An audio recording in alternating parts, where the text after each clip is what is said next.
Hello మిత్రులారా, జనగామ నుండి Reddy Ratnakar sir గారు జైన్ స్టాచ్యూని చూడడానికి వచ్చారు. ఇప్పుడు మేము ఈ ప్రదేశంలో ఉన్నాం. ఫ్రెండ్స్, ఇక్కడ చూడండి, ఇక్కడ మనకి 2 దర్వాజాలు కనిపిస్తున్నాయి. ఇది మనకి పద్మాక్షమ్మ గుట్ట సమీపంలో మనకి కనిపిస్తాయి. చూడండి, ఇప్పుడు ఈ 3 ద్వారాల గురించి RRR సార్ వివరిస్తారు. చూడండి. రాజమందిరాలకు కోటలకు దర్వాజాలు ఉంటాయి, కానీ కాకతీయుల కాలంలో భద్రకాళి చెరువుకు కమాన్లు వరుసగా నిర్మిస్తూ కమాన్లు ఉన్నాయి. ఆ వరుస కమాన్లను మనం ఇక్కడ చూడొచ్చు. హలో మిత్రులారా, మనకి ఇట్లాంటి ద్వారాలు జైన మందిరం ఎంట్రన్స్లో కూడా మనకి ఇట్లాంటి ఆర్చెస్ మనకు కనిపిస్తాయి. చూడండి, ఇక్కడ ఈ ద్వారాలు అక్కడ మనకు కనిపిస్తుంది. మొదటి ద్వారం ఇది, రెండవది చూడండి, ఇక్కడ మూడవది కూడా అక్కడ ఉంది. ఈ ద్వారం నేరుగా భద్రకాళి చెరువులోకి వెళ్తుంది ఈ దారి. ఇప్పుడు మేము పద్మాక్షమ్మ గుట్ట ప్రాంతం నుండి జైన మందిరం ఉన్న ప్రదేశం వైపుగా వెళ్తున్నాం.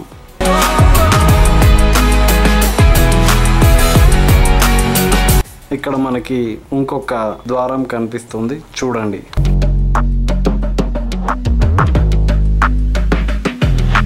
మిత్రులారా, ఇక్కడ మనకు ఒక ఆర్చి కనిపిస్తోంది. ఈ ఆర్చి సమీపంలోనే మనకి జైన మందిరంకి ఎంట్రన్స్ ఉంది. చూడండి.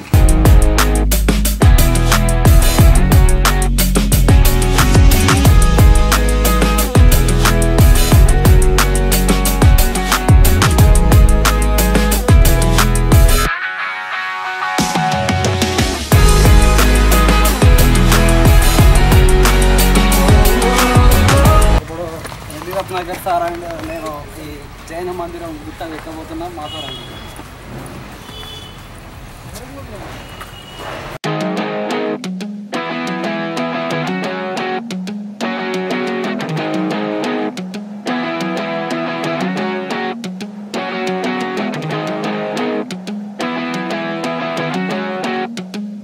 ఇక్కడ మనకి హన్మకొండ నగరం కనిపిస్తోంది. చూడండి. అక్కడ మనకి కోట కూడా కనిపిస్తోంది. చూడండి, జూమ్ చేస్తాను. ఇక్కడ మనకి కోట గోడ కనిపిస్తోంది.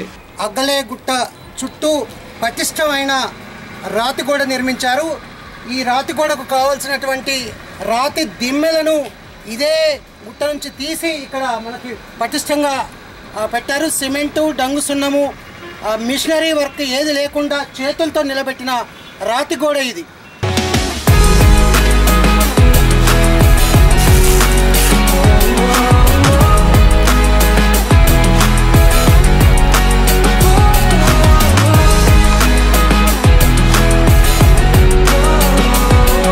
చూడండి, ఇప్పుడు మేము ఈ గుహ నుంచి వెళ్తున్నాం.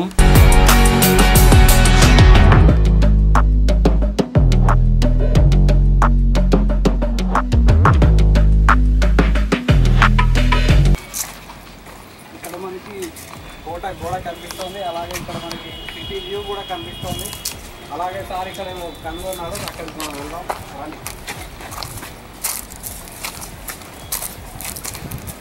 ఓకే, మనం ఈ అగ్గలే గుట్ట పైన ఒక శివలింగాన్ని పెట్రోగ్లిఫ్ రూపంలో చిత్రీకరించారు. ఇట్లా పెట్రోగ్లిఫ్ రూపంలో కనిపించడం చాలా అరుదుగా ఉంటుంది. అయితే మనకి కొల్లి గుంటలు అని అంటారు. అంటే ఈ ప్రాంతంలో లోతుగా చెక్కి పైన ఒకటి లింగాన్ని పైకి ఇలా ఉంచుతారు. కానీ ఇక్కడ ఏంటంటే పెట్రోగ్లిఫ్ రూపంలో ఉంది. అంటే ఒక శంఖము, నిజానికి ఇది శంఖం, శివలింగం కూడా కాదు, ఒక శంఖం ఇక్కడ చెక్కారు. ఇక్కడేమో గ్రైండర్స్ ఉన్నాయి, నూరుకునే రోళ్ళు మనకు కనిపిస్తున్నాయి. ఇవి ఇక్కడ ఖచ్చితంగా ఇవి ప్రాచీన కాలం నాటి, అంటే జైనుల కాలం నాటి గ్రైండర్స్ అని చెప్పొచ్చు. ఇవి వెడల్పుగా ఉన్నాయి. ఇప్పుడు ఆ తీర్థంకరుడి శిల్పం ఉన్న దగ్గరికి వెళ్తున్నాం. చిట్ట చివరిగా మనం ఈ స్టాచ్యూ ఉన్న దగ్గరికి వచ్చాం. రండి.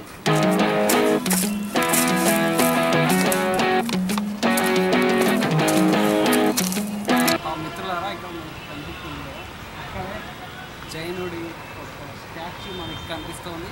చూడండి.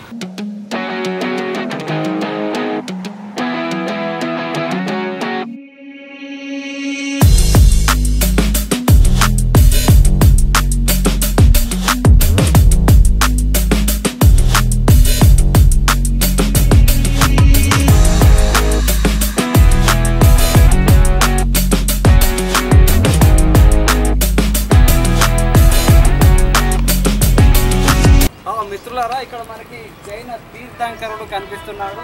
ఇక్కడ ఈ కొండ మీద నాటి శిల్పులు చాలా అద్భుతంగా చెక్కారు. అయితే ఇక్కడ మనకి పార్శ్వనాథుడు కూడా కనిపిస్తున్నాడని మన రెడ్డి రత్నాకర్ సార్ చెప్పాడు. ఇప్పుడు మనం అక్కడ వెళ్దాం. దాని గురించి మన రెడ్డి రత్నాకర్ సార్ గారే వివరిస్తారు. రండి. శాంతినాథుడి తీర్థంకర విగ్రహానికి దాపునే మరొక విగ్రహం ఉంది. ఇక్కడ పాక్షికంగా చెక్కిన విగ్రహం ఉంది. బహుశా ఇది 24వ తీర్థంకరుడైన వర్ధమాన మహావీరుడి శిల్పం అయి ఉంటుంది. ఆ తర్వాత 23వ తీర్థంకరుడు పార్శ్వనాథుని తీర్థంకర విగ్రహం ఉంది. 23వ తీర్థంకరుడైన పార్శ్వనాథుని తీర్థంకర శిల్పం కనిపిస్తుంది. ఈ శిల్పం ప్రత్యేకత ఏంటంటే గుట్టని 1 ఫీట్ లోపలికి తొలచడం వల్ల చాలా స్పష్టమైన ఆకృతి, ఒక మానవుడి నిజరూపం ఎలా ఉంటుందో అలాంటి ఒక స్పష్టమైన రూపాన్ని ఇవ్వడం కోసం ఆ గుట్టని లోతుగా తొలచడం వల్ల తీర్థంకరుడు చాలా స్పష్టంగా కనిపిస్తున్నాడు. మనకి 7 పడగల సర్పము ఒక ఛత్రం వలె ఉంది. ఈ తీర్థంకరుడి కింద సప్తదళ పద్మం విరిసి ఉంది. దానిపైనే మనకు పాము మెలికలు తిరుగుతూ గొడుగులాగా పట్టింది.